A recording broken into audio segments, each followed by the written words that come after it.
Salut, bienvenue à tous pour cette nouvelle vidéo sur cette chaîne Bouddhisme Zen. Dans un cadre magnifique aujourd'hui, nous sommes dans le Bugey, dans l'Ain. C'est le petit lac de la ville de Nantua, un lac magnifique, une région magnifique avec beaucoup d'énergie, beaucoup de ki, parce que le lac est encastré dans les rocheuses du Bugey. Et il y a vraiment de l'énergie ici, j'adore, je kiffe. Et d'ailleurs, je vous reçois en mode sport parce que juste après avoir tourné cette petite vidéo, je vais aller me faire 2 petits tours du lac en footing. Voilà, je vous passe un peu ma vie privée. Je suis désolé pour les gens qui suivent régulièrement les vidéos sur cette chaîne. Je vous ai fait largement patienter un peu longuement parce que depuis la dernière vidéo, il s'est passé un peu plus d'1 mois. Je vous avais prévenu que j'allais pratiquer dans le centre zen où je vais pratiquer habituellement. Je suis donc parti 3 semaines séjourner là-bas. Mais m'est venue l'idée de cette vidéo à partir de là, puisque je suis parti donc essentiellement pour une semaine Samou au temple où je pratique habituellement. Et donc je voulais parler un peu plus profondément du Samou, parce que même si on en a parlé régulièrement un peu dans toutes les vidéos, puisque c'est une grande pratique principale du zen, il convenait justement d'y attribuer une vidéo un petit peu spécialisée. Donc c'est parti.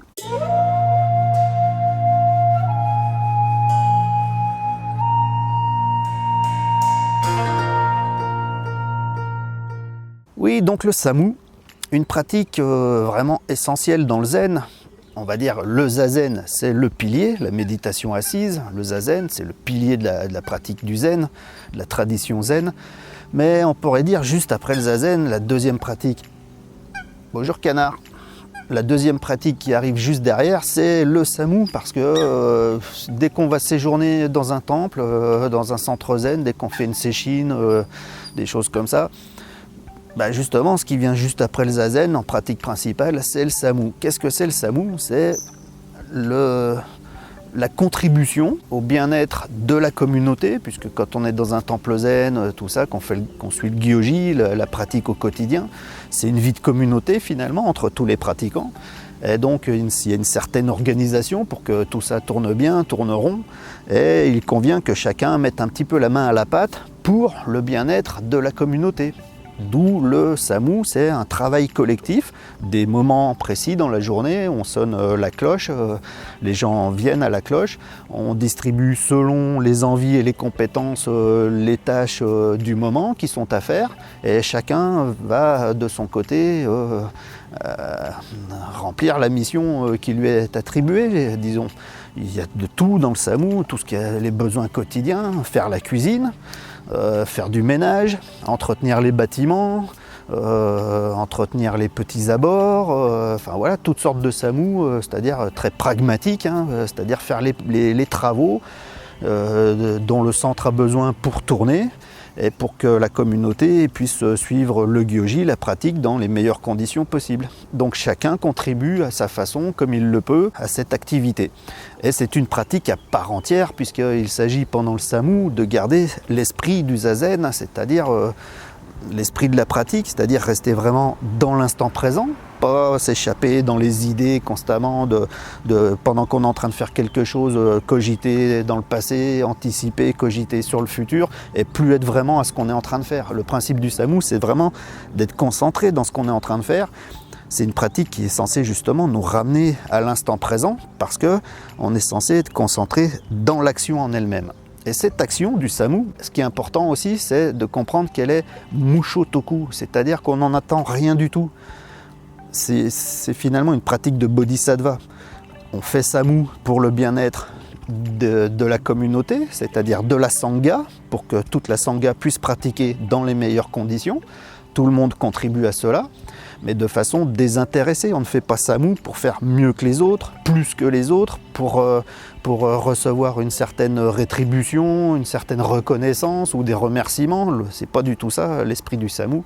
C'est vraiment Mushotoku, c'est-à-dire sans esprit de profit, sans attente, sans recherche de résultats. Juste l'action la meilleure possible, la plus juste possible, en étant concentré dans l'action, en la réalisant pleinement, la meilleure façon possible, en offrande pour le bien-être de la communauté.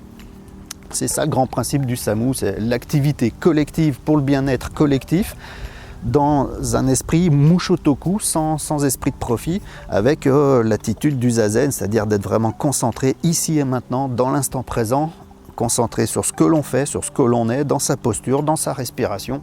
Tout ça, c'est le samu. Alors, il y a les gens de l'extérieur qui ne connaissent pas toutes ces pratiques, le zen en général, qui ont un regard un peu extérieur sans avoir les bonnes connaissances. Ils vont très vite porter un jugement dans le sens où, comme moi, il y a des personnes dans mon entourage qui me disent « Ouais, mais attends, tu vas au temple, tu travailles, et en plus, non seulement tu n'es pas payé, mais toi, tu payes ton séjour. » Bah oui, quand on va dans un centre zen, dans un temple zen, on paye notre séjour, comme je l'ai dit dans d'autres vidéos, parce que la plupart des temples zen, ils fonctionnent sous loi 1901, association loi 1901, c'est-à-dire à but non lucratif. Mais le peu que l'on cotise, c'est pour contribuer à ce que l'on consomme. Ça coûte pas cher de pratiquer le zen, mais quand on va pratiquer le zen, eh ben, on paye notre séjour. C'est pas à but lucratif, c'est pas pour faire du bénéfice, c'est simplement pour que le centre puisse tourner, puisque c'est des associations loi 1901 qui s'autosuffisent. Donc c'est les membres qui participent au bon fonctionnement des choses, à l'essor des choses, mais c'est des modestes contributions qui sont raisonnables et puis qui sont en fonction de la consommation. En fait, quand on paye notre séjour, c'est juste pour payer notre alimentation, notre hébergement, le chauffage, l'eau, l'électricité, tout ça de façon très raisonnable. Et donc on paye notre séjour. Et après, oui, on travaille, parce que le samu, c'est un travail au sens pragmatique, puisque si on va passer la tondeuse, on travaille, si on fait de la charpente, on travaille, si on fait la vaisselle, si on fait du ménage, on travaille, certes, mais il ne faut pas du tout voir ça au sens général, comme on peut le voir de l'extérieur. Le samu, c'est un travail au sens pragmatique, au sens propre du terme, certes, mais c'est pas du tout, il ne faut pas voir ça dans une vision de travail, c'est une pratique au même titre que le zazen. Le zazen, c'est le non-agir, être assis, immobile. C'est une action de non-agir, très concentrée. On est présent à ce qui se passe. Et le samu, c'est exactement la même chose dans l'action. C'est le zazen actif, finalement. Et il faut vraiment le concevoir comme ça. On ne va pas dans un temple pour travailler, on va dans un temple pour pratiquer. C'est-à-dire, on fait zazen, on fait samu, on fait la cérémonie, enfin, tout ce qui se passe pendant le gyoji. Et le samu, ça fait partie du gyoji au même titre que le zazen, que la cérémonie, que tout ce qu'on peut y trouver. Ce n'est pas un travail. Donc on ne peut pas considérer qu'on va dans un temple zen puis qu'on paye pour travailler. Ça ne marche pas du tout comme ça. Il faut vraiment vivre les choses de l'intérieur et comprendre la pratique du zen pour comprendre le sens profond du samu. Et puis, au pire, même si on paye pour travailler, de toute façon, c'est pour la sangha, c'est pour l'essor, pour le développement du temple dans lequel on pratique. C'est-à-dire, c'est un vrai travail de bodhisattva, c'est mushotoku, sans esprit de profit, c'est une offrande, c'est un fusé, c'est du don. C'est-à-dire, quelqu'un qui aurait les moyens, il pourrait payer très cher pour aller travailler beaucoup. Ça, ce serait un grand bodhisattva finalement.